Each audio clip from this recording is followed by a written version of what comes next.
on. He wanted to be part of it. He was an academic. He set up a website, and he started engaging the field.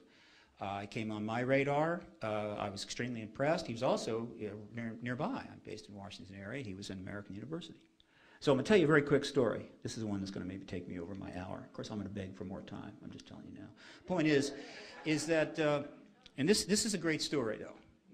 Nobody's heard this story, hardly. I know you haven't. So here's a cool story. Punchline. Early in the spring, or early in 2002, I learned of Michael Salas and went to,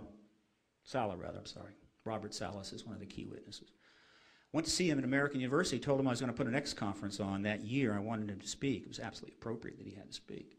And we met in the cafeteria at American University, and the very first thing I said to him was, I said, look, you realize that if you do this, because I'm promoting the hell out of this conference, that it's going to bring you up on the radar and it's going to cause some problems for you. And he understood that. And he said, okay, no problem. He had left teaching and was involved in one of the orbiting groups that universities have, sort of quasi-connected to the university.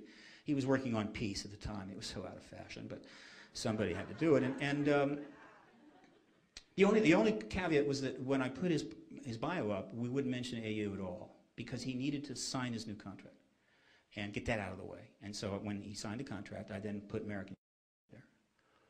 When some of the press saw that, they said, I see a story here. And so the Washington Post sent a reporter to talk to him, ask him a whole bunch of questions. And if anybody knows Michael, he never hedges about answering the questions, right? He goes where he wants to go. And he got into some wild, interesting responses to those questions. Nothing particularly exotic, not for us, but he didn't catch, he didn't hedge, he didn't say, well, maybe or sort of. He just said, here's what I think is the case. They put it in the front page. The president of the university read it. After a short time, they got in touch and said, you're out of here. By the way, the president of the university that initiated his out of here eventually was indicted and forced to leave, I think for a sex scandal, if I'm not mistaken. So Michael Salla essentially lost his job because he came to speak at my X conference. Right? That's one of hundreds of stories like that, folks, that most of you will never know. The prices that are being paid by so many people, you can't imagine. But there's a flip side to this story. It's cool, really cool. Prior to my getting with Michael, after I got with Michael, and then I'm back doing the conference, getting everything together, I get a call from a woman by the name of Joan Ocean. And she calls me about 8 o'clock at night, and she says, Mr. Bassett, several of my psychic guides have told me I have to come to your conference in April. And I said, great. I sort of knew about her, but I didn't know too much. I coming all the way from, Hawaii to see me, because her psychic guides told her that was really cool. And so she signed up, gave me her credit card, and whatever. And that was that. So the conference came. It was 750 people. I was understaffed, and I nearly died. I mean, I almost had a nervous breakdown. In fact, I did have a nervous breakdown. I almost had a heart attack. And I remember vaguely seeing a woman just off on my periphery with a preternatural tan kind of walk by, and I think that was Joan Ocean, but I never really saw her. Well, what happened was that while I never met and talked to Joan Ocean saw Michael Salla and said, this guy is definitely cool. He's got the stuff. And they talked, and she said, you must come to Hawaii to one of my conferences, and we'll talk some more. And so he did. After the X conference, I forget how long it was. So he came out, he went to the conference, and there was this lady sitting there, in the conference. Her name was, I think, Angelica Wycliffe, if I recall.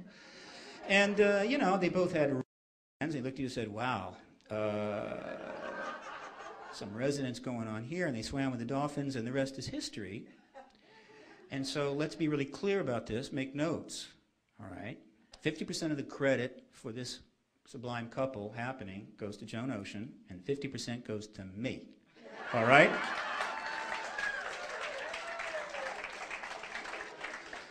Now, I'm willing to yield back 5% if Joan will match my 5% and give to whatever Hawaiian god was involved.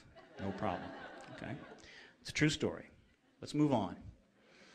Something else happened very soon, namely a development involving the Sci-Fi Channel. They wanted to put on the biggest miniseries of all time about abductions and really the whole UFO history in sort of a story form, metaphorical, but got the message across. Unbelievable. They played it for 118 hours on Sci-Fi Channel in its first 14 days because of the replays and the double replays.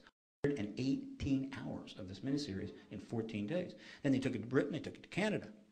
Well, they approached me because they wanted to do something else. They wanted simultaneously to create an advocacy group to sort of go to Washington and lobby on this issue. And of course, I sort of casually mentioned to the VP that called me, well, you know, I've sort of been doing that for the last, let's see, 6 years, right? And they said, yeah, okay. But we're really going to do it, you know, and could you tell us, you know, your thoughts? I'm thinking, they want my thoughts, but boy, they're not going to pay me. And I said, that's no problem. I couldn't work for money. It would just corrupt the hell out of me. So I gave them everything I knew, and that October, they created the Coalition for Freedom of Information, and they launched it at a press conference at the National Press Club that was opened by, remember that fellow John Podesta, the one in the White House watching the whole Rockefeller Initiative? He came in and came out of the closet on the UFO issue. He said the ET thing needs to end. We need to get the documents out. We need to get to the bottom of it. And then he left the room and was never bothered. They hired his brother's PR firm, Podesta Mattoon, to do the PR. They hired a K Street law firm, and then they went and spent $500,000, right, to sort of pursue this issue. They did some good, right, but if they had given me that $500,000, I would have razed Washington to the ground, all right? But that's cool, no problem. Life is not fair. It's not fair. And John Podesta, just to give you an idea, these are some of the remarks. Problem here. Let me sort of bring this over. This is some of the things he said. Now remember, this is one of the top people in the Democratic Party, and in the second term of Clinton, he was the chief of staff. He said, I think it's time to open the books on the questions that have remained in the dark on the questions of government investigation of UFOs. We ought to do it because the American people, quite frankly, can handle the truth, and ought to do it because it's the law.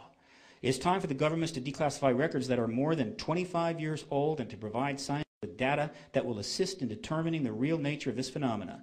So said the senior policy advisor to President Clinton, deputy chief and chief of staff to President Clinton, and eventually the CEO and founder of the Center for American Progress, the first new major think tank in Washington, D.C. John Podesta founded that between the time he spoke at the press club in October of 2002 and the time he spoke in October of 2003 at another press conference. Same thing all over again. 8 days later, he announced the Center for American Progress was launched. Big deal. Had $25 million behind it, right? A good deal of that money came from this man, George Soros, who very likely will play a very significant role in the whole disclosure process. Look for it. You know, I'm trying to play a role, but he is, well, how can I put it? $27.9 billion, $7.2 billion richer than I am. So he gets a bigger role. So the point is that he is Center for American Progress. He was the #1 contributor to the Democratic Party, and his long-term major issue, most important issue, he's put hundreds of millions of dollars into it all around the world, is open, transparent government.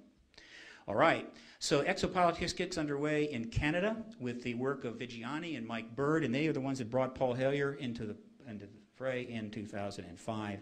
He is a former defense minister who had looked at the issue and said, yeah, ETs are here. They're here, and they're real. This is a major from Canadian history, but he's not alone.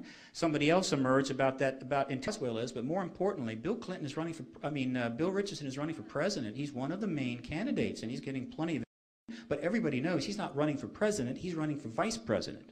He is the #1 person to be vice president.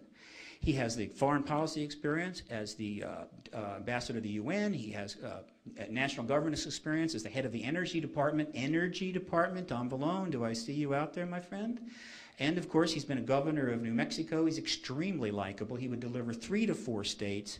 And I can guarantee you, if Hillary Clinton gets the presidential slot, she picks Bill Richardson to be the President of the United States, who says here in a book that the Roswell thing hasn't been resolved. The United States government says, oh, yes, it has.